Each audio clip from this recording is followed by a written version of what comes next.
we wanted to do a walkthrough of the housing opportunity goal calculation tool now that we have made some updates to the first draft version. And I'll start just by going through a couple of slides to go over some reminders about calculating the housing opportunity goal. This slide just recaps some of the statutory language that establishes the housing opportunity goal formula, which the spreadsheet tool kind of incorporates or implements. And so this little graphic at the right just recaps the basic formula of the total acreage of transit areas as established by the maps created by DOLA, minus the area of exempt parcels, and that total area is then multiplied by 40 to get the housing opportunity goal. The statute requires the housing opportunity goal calculation as an element of multiple reports. We don't anticipate that the housing opportunity goal calculation should change between reports, and there's some reasons for that, but it would just be an element that you would resubmit. And so as Nathan mentioned, the first time that this will be required is the preliminary transit-oriented communities assessment report due in June of this year. So just starting with an overview of sort of the guidance and resources that are written to help with using the housing opportunity goal calculation tool.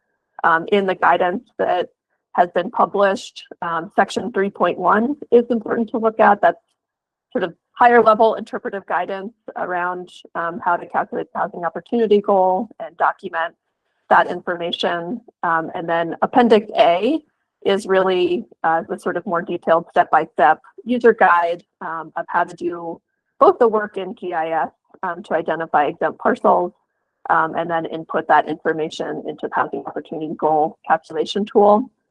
A couple of things to note about the user guide.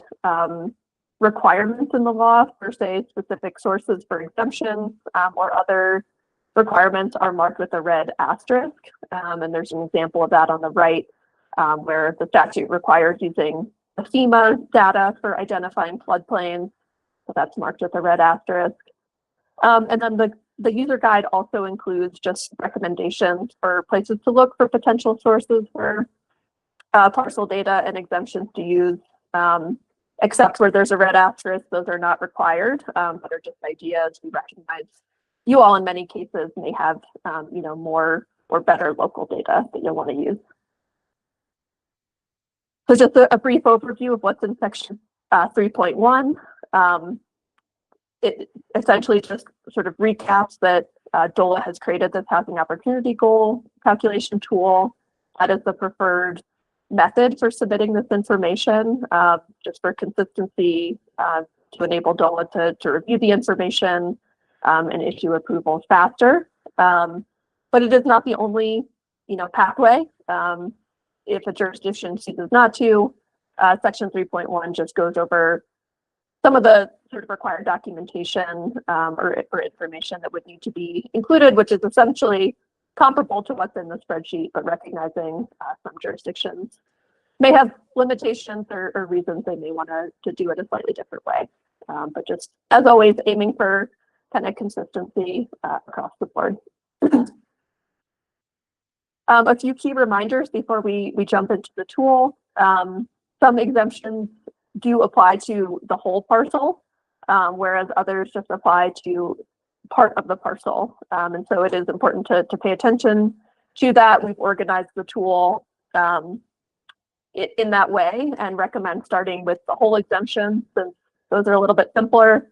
Just the whole parcel area is exempt, whereas the partial exemptions are a little bit trickier. Another thing to note is that several exemptions apply to the parcel status as of January 1st, 2024. And so that timestamp, as we often refer to it, is just something to keep in mind. And it's one of those reasons why I mentioned we don't expect the HOG calculation to change.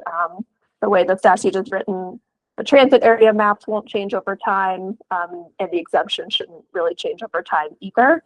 And so that HOG calculation, once you've done it once, should be able to stay the same going forward. We have this noted in the user guide, but just to say it here, if an exemption doesn't apply to your jurisdiction or it's very minimal and it's going to take a lot of work to be able to account for it, it is up to you. If you don't want to go down that rabbit hole, just note that in the tool. If you say don't have cemeteries or don't have a mobile home park, whatever it is, some of the exemptions that we have, you can just note that. And then finally, just really want to emphasize if you have, a bigger team, as we mentioned at the beginning of the call, and really encourage you to reach out if you have technical assistance needs, particularly for GIS. We do want to help. So I'll just go over at a high level sort of the steps that are outlined in the user guide, and then we'll jump into a quick demo of the tool. So you'll start by identifying the acreage of transit areas using DOLA's transit area maps. Sort of the first part of that housing opportunity goal formula. The transit areas by jurisdiction shapefile can be found on the DOLA webpage. And you can identify the total acreage of transit areas in your jurisdiction in that area _AC field. This information is also in the tool, but having the shapefile will probably be helpful to, say, clip other data or otherwise use in your GIS work. So just felt like that was an important first step. Similarly, just to get started, we recommend downloading the Housing Opportunity Goal calculation tool from the DOLA webpage and opening it in Excel. In general, recommend using that. It's designed to be used in Excel as opposed to Google Sheets, and so there may be some formulas that break if you open it in Google Sheets, so just wanted to mention that. And we recommend doing this early just so you can familiarize yourself with the tool and the fields and the order that they're in as you're doing the GIS work so that those line up later.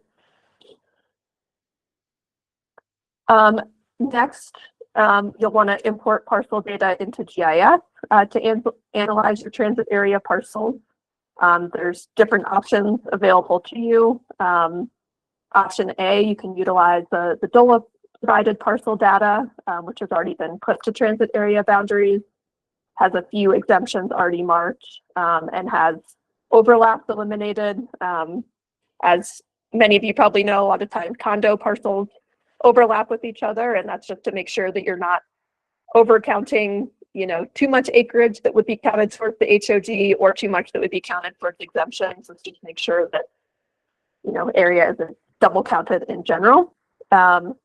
We provided a draft of that parcel data set back in November. We're working on updating that, and so we'll keep you posted on some of the exemptions that we're hoping to add and that sort of thing.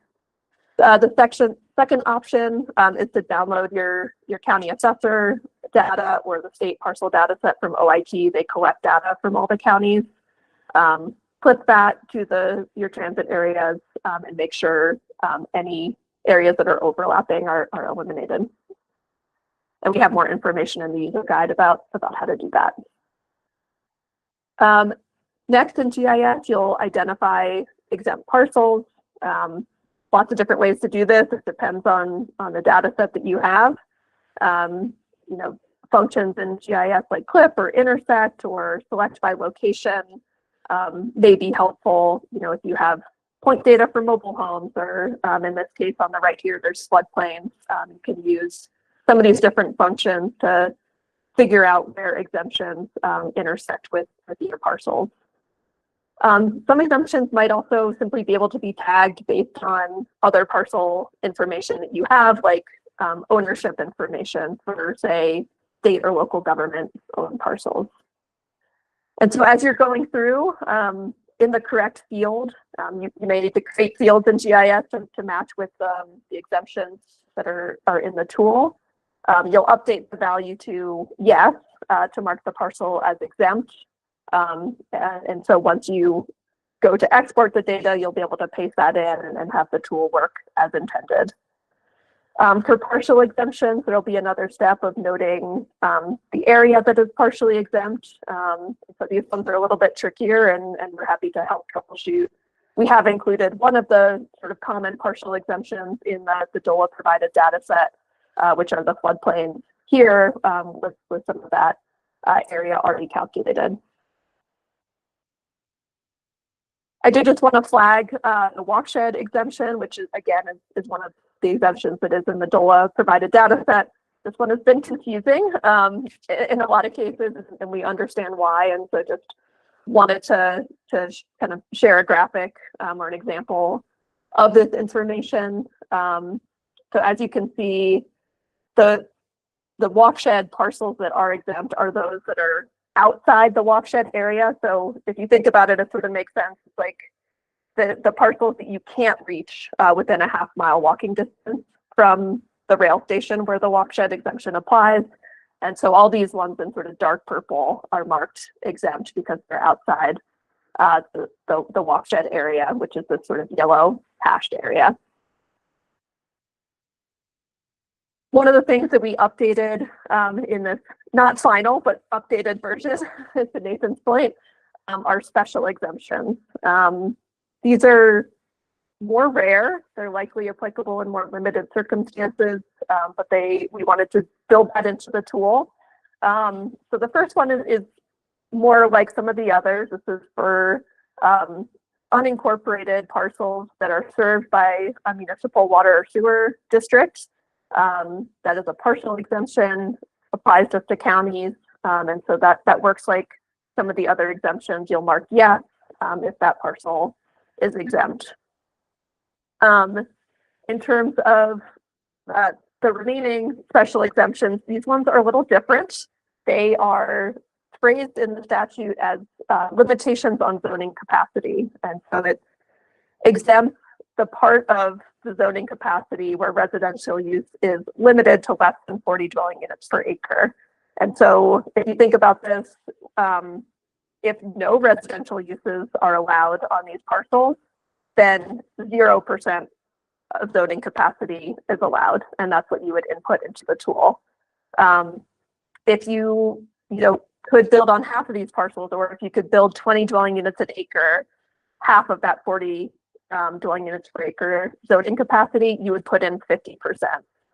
These ones are tricky. We don't think they apply in a lot of cases, but if you do think they apply to you and you have questions, please feel free to reach out to us. These ones apply to FAA restrictions, environmental covenants with the state, and flammable gas overlays. Finally, step 3 is actually using the tool, which we'll jump into in a second. This is where you'll export your parcel information from GIS in a tabular or spreadsheet format, import your parcels into the tool, and that's all transit area parcels, not just the exempt parcels. And then you'll review, add any additional information that you need to, including in the data dictionary, and then you'll calculate the housing opportunity goal. So with that, I'm going to... Hey, quick question for you, Kelly, before you go. Oh, now we're at Q&A, great. Oh, well, no, I was going to walk through the spreadsheet, so ask your question. Yeah, just the question in the chat was, do we have GIS layers for the FAA or the flammable gas exemptions? Not yet. And I don't know that we will. I think the flammable gas, it refers to a zoning overlay. And so I think we know there are a few jurisdictions that have those in their zoning codes. So that's a case where it's kind of more of a local data. In terms of FAA, we do not have a data set at this point, but are happy to look into that if it's something that several jurisdictions think apply to them and you don't have that information. Let us know.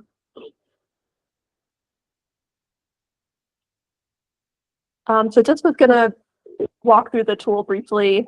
You can find it on this Transit Communities page down at the bottom. This is where all the information that we published on Friday is located. Got the guidance here that includes the appendices, the user guides to the technical tools, and then where you can download the Excel file. And just gonna switch to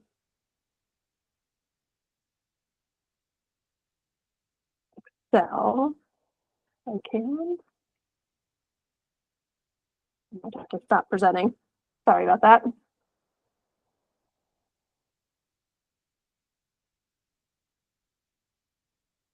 Okay.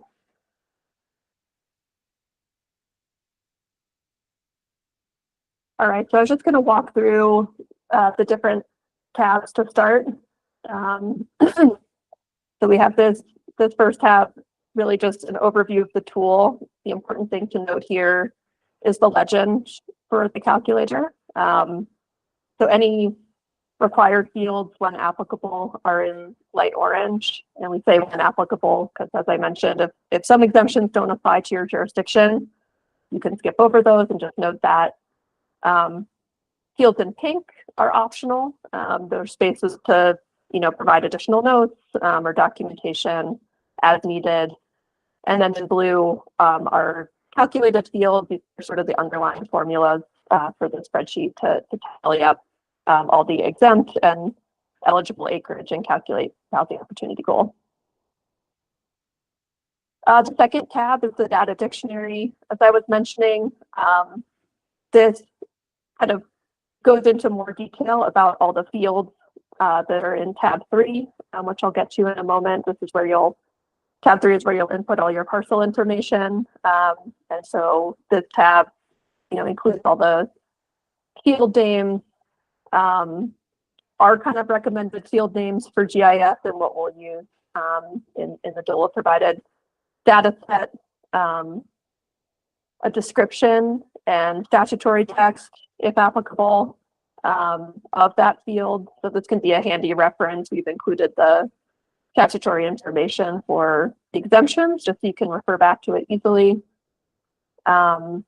Whether it's a full or partial exemption is noted, and as I mentioned, these are organized with all the full exemptions together, followed by the other types, the input value type, whether it's text or number, etc.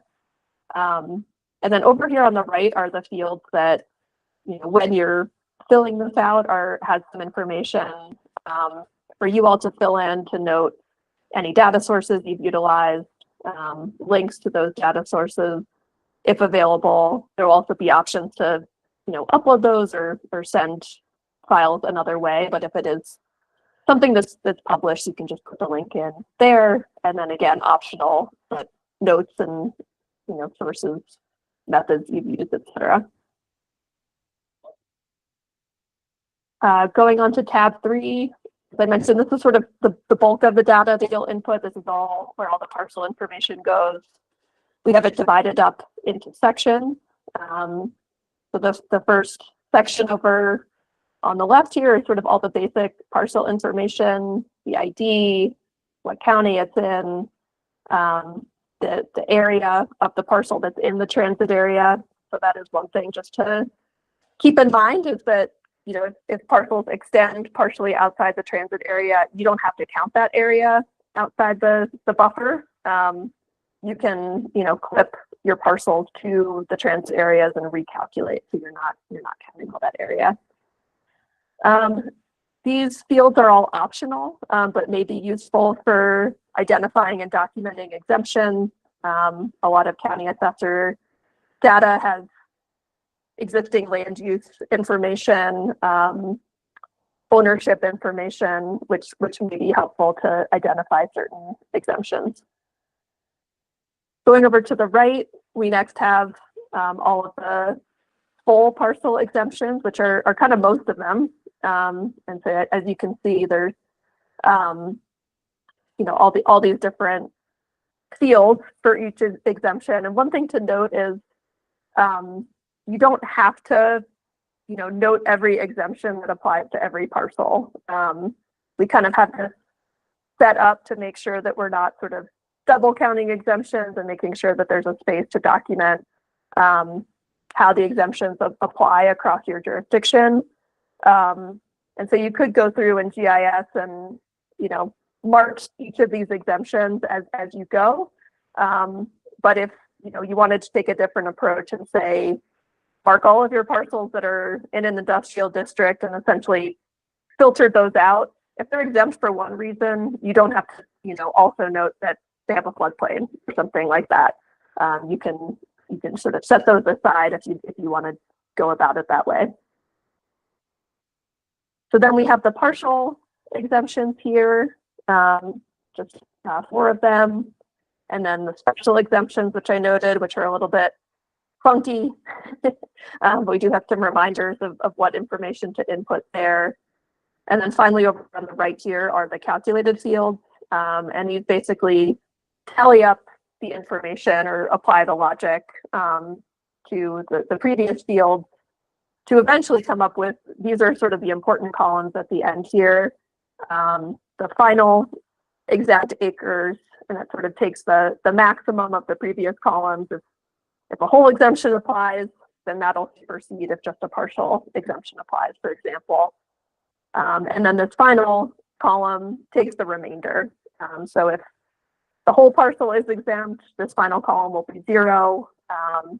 And if just part of the parcel is exempt, then the remaining acreage will show up here. In tab 4 is where everything gets summed up. There's a couple of basic required fields just about your jurisdiction and who's filled out the spreadsheet, a drop down with your jurisdiction information. You'll input your total transit area acreage here, which is on the next tab. And then again, space for notes if applicable. And then these blue cells pull in all the information from tab 3 and tallies up everything to calculate the housing opportunity goal. And then, as I mentioned in tab 5, these are just the information about the transit area acreage in each jurisdiction. Okay, so just one more thing. I'm just going to share. Hey, Kelly. Example of a before you move off of there, there's a question in the chat.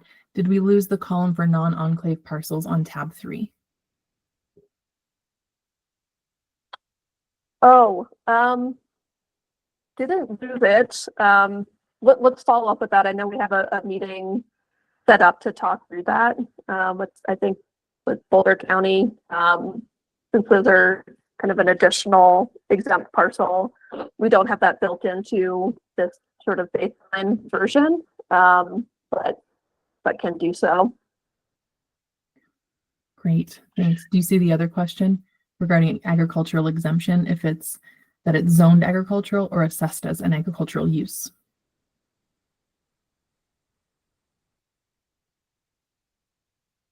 Sorry, can you say that again? Yeah, sorry. Okay, I know I'm throwing very different things at you. So another one related to exemptions, but for the agricultural exemption, is that if it's zoned agricultural or assessed as an agricultural use? If there's a distinction on zoned versus used as. So this is the statutory text here. It says a parcel as of January 1st, 2024 that is in one of these types of zone districts. So that is how it is referred to anyway. And we could follow up if there's a more specific case. I think it would sort of assume zoned. Mm-hmm. Yeah, I think that's the kind of plain language reading anyway. Mm-hmm. Okay, so just briefly wanted to just show an example of a kind of very simple version of filling this out. Starting with the data dictionary, just to give you a sense of kind of the types of information that you might input here, just to note, what data set you ended up using and provide a link to that. In these cases where the exemption is probably just based on your zone districts, you could just provide a link to your zoning map, and that's all you need to do. Over in the parcel input tab, I just included a very small set of parcels. I know you all are going to have many more, but just wanted to keep it simple for this purpose.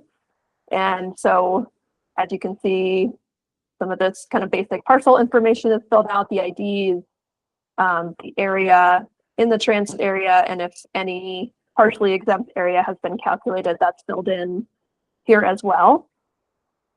We have included this ownership information, which is important here. As you'll see, we've got some publicly owned land. And so as you can see, these first three parcels are marked yes for exempt in the federal, state, or local government ownership column, which means they are fully exempt. In this case, all 5 parcels have some portion in a floodplain, and so all of those are marked exempt, but different portions of the parcel are actually exempt, so not the whole thing. And we just included one example of the special exemption in a flammable gas overlay applying, and it being, just half of that parcel zoning capacity. And so as you can see over here, these fields will update automatically once you paste in your data from GIS to mark if they are, fully exempt, partially exempt, or have a special exemption apply. Then the next 3 fields will tally up based on that, how much acreage is affected essentially by each exemption. And then, as I mentioned before, these final 2 columns are really the important ones that sort of sum everything up. And so as we can see, these first 3 parcels are fully exempt. There's no acreage that's eligible to go into the hog calculation. All of it is exempt. For these latter 2, they're split. And so this first one, because that 50% special exemption applied, it's split half and half between exempt and eligible. And this other one, most of the parcel is eligible, but there is a small part that's exempt. Obviously, you will have many more parcels, but this just gives you an idea of when you paste in your information, kind of how the tabulations work. And then over here, have just filled in kind of an example value of 500 acres in transit areas. And these blue cells are pulling in a sum of the information in those final 2 columns to calculate ultimately the housing opportunity goal. One thing to note is we know in parcel data kind of varies by county in whether their parcel shapes cover all the area or whether there's gaps. Some county assessors, have shapes in their data for, say, rights of way, which are exempt. Other county assessors do not, and there's sort of gaps in the shape file. The way the tool is built is it assumes that anything left over, any acreage left over outside of everything that's tallied up here is also exempt. It basically makes the assumption that it's either a right of way or a water body or something else that is clearly undevelopable. Just wanted to make that note in case you all had questions about that. I think those are the main things that I wanted to go through and just make a note of.